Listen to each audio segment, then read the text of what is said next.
Hey guys, welcome back to another episode of Champion Cycle. I know it's been a while, surprisingly for winter, especially with this world pandemonium nonsense going on. We're surprisingly busy. Haven't been able to get out too many YouTube videos for you guys. We figured we'd drop one this week for you guys. We just did this pretty killer metric cruiser, full kind of custom job we did. We figured it's kind of cool to check out some of the metric stuff you can do, because I know there's not a lot of metric options. This is an older Roadstar, so I know a lot of you guys got metric cruisers that are older and it's kind of hard to find parts and hard to get ideas. And I mean, anybody can find anything online, but you never know what's the right thing, what's the wrong thing, what's the good thing, what's the bad thing. So I mean, hopefully this video we can direct you in a certain route and kind of answer some of your questions and tell you, where we got certain things, what we did to certain things to give us the look we like. Hopefully you guys enjoy this video and stick around. You must realize smoke gets in your eyes. The new Roadstar Warrior, 102 cubic inches of raw burning love. Smoke gets in your eyes. All right guys, so here you go, here you have it. This is a 2000 Yamaha Roadstar. Like I said, it's an older bike. It's literally 20 years old or more by a couple days here. And look how killer this bike looks. I mean, there's a lot of little its and bits and pieces that I'm gonna show you guys and go in on, and I'll tell you exactly what we did and how we did it. So I'm just gonna do something a little different this time. I'm gonna take the camera and I'm gonna kinda just go in on it and show you guys and talk as I'm talking, and I'll point to the items and I'll show you what we did exactly and how we did it and where we bought a lot of the items and what they are, so you know exactly what you gotta do if you wanna replicate something, if you'll see something you like on this bike and how good it can look for relatively cost-effective, cheap. So yeah, give me that camera. Take this from you. All right, guys. So check it out. As you can see, it's got good old-fashioned Vance & Hines pipes. Can't go wrong with some Vance & Hines pipes. As you can see, there's quite a bit of chrome going on. I'm gonna get to that in a minute. So what we did here is, obviously we have some custom billet wheels. Any custom billet wheels, you could find tons online. We literally just Googled them and bought them from some random US company. And I mean, there is a lot of availability, because what they do is they manufacture the wheel and they just change the pulley, or in some cases the chain sprocket area, and then everything else fits any model, and they have a little adapter that goes for the different rotors, if you can see there. So a lot of these wheels are very universal, and when you call the company, they'll just give you whatever adapter for your rotor and whatever adapter for your pulley or sprocket. Same deal on the front.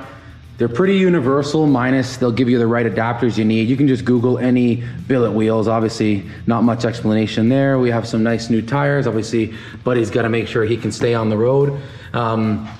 So what we did here was we did a custom seat, as you can see. So we went over to our local upholstery shop. You guys can do the same thing. We took the factory seat off altogether. We bought just a cost-effective seat online, and we gutted it. We put some nice gel padding to have some comfort on the inside. We bought a gel pad, actually, guys, from Amazon for like 25 bucks, and it worked out great. Now, I mean, if you see those gel pads on Amazon, you think they might be crap. They're not. They work.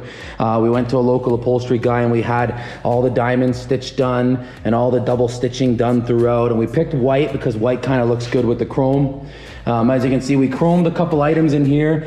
The brake bar bracket, the little brake caliper bracket assembly, you can see it down in there. We chromed all that. We did braided lines on the rear, and obviously we did braided cables and lines all around the front, everywhere there, all that good braided quality, give the guy some nice brakes.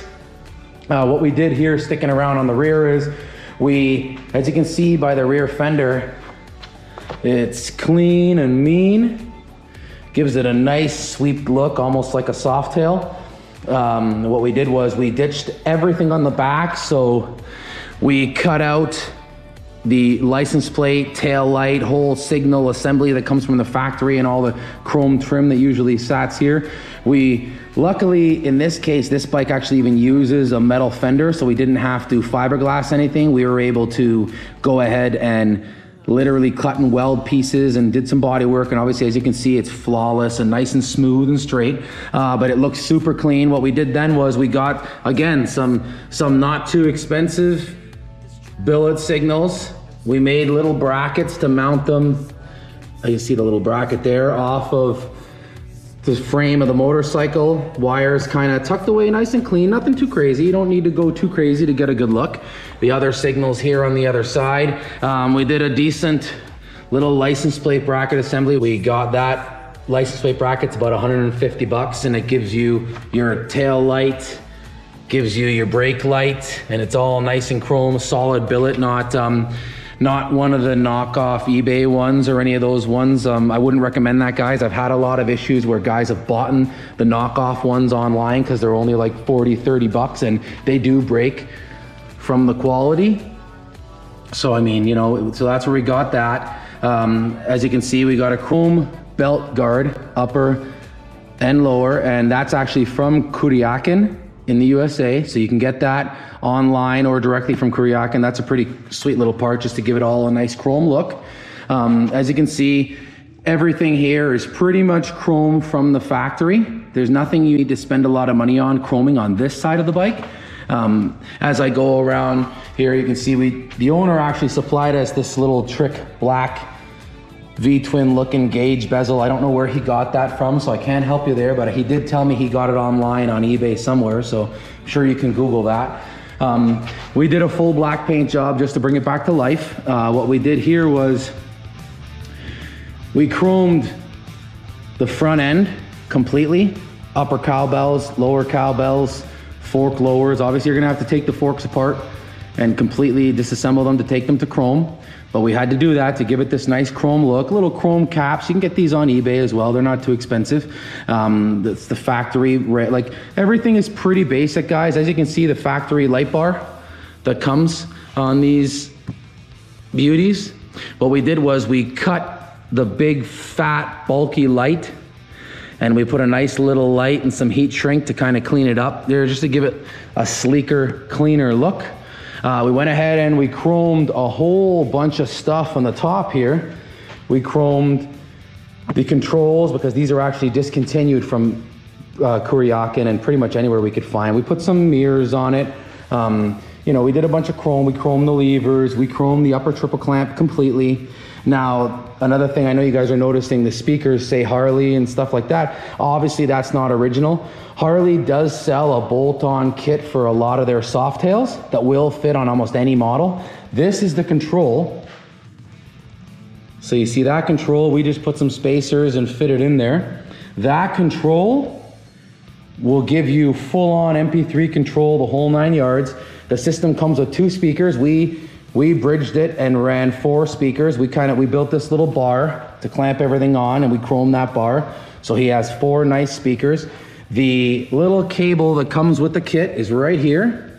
It just plugs into your phone when you get on your bike, easy peasy.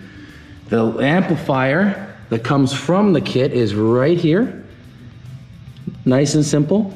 And I mean, that's a good plug and play stereo system that's not online thrifty purchased, so it'll sound very good and it'll look very good. A little air horn on there because obviously everybody wants to be heard.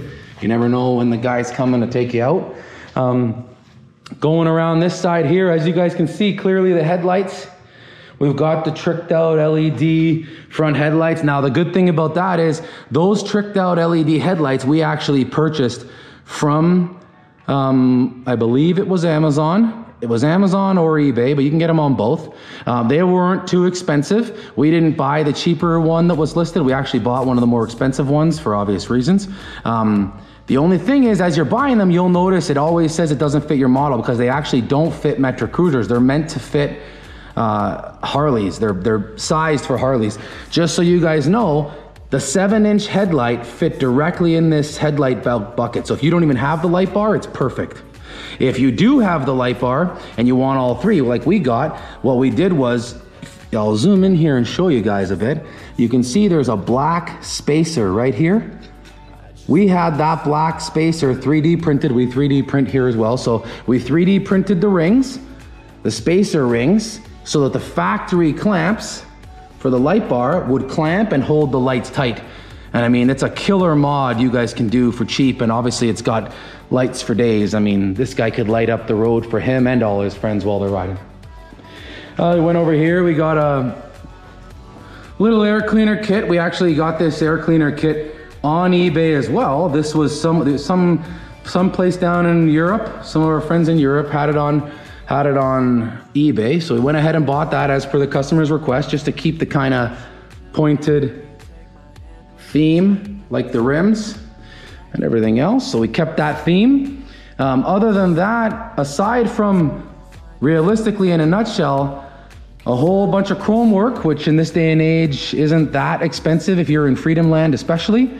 A couple of parts that are available online for fairly cheap.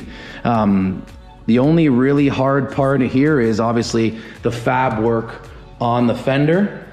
But I mean, any decent body shop can do that. A nice solid black paint job. And realistically, this bike is beautiful, especially considering you could, if you have the bike already, you could assemble and build a bike like this parts wise for $5 grand.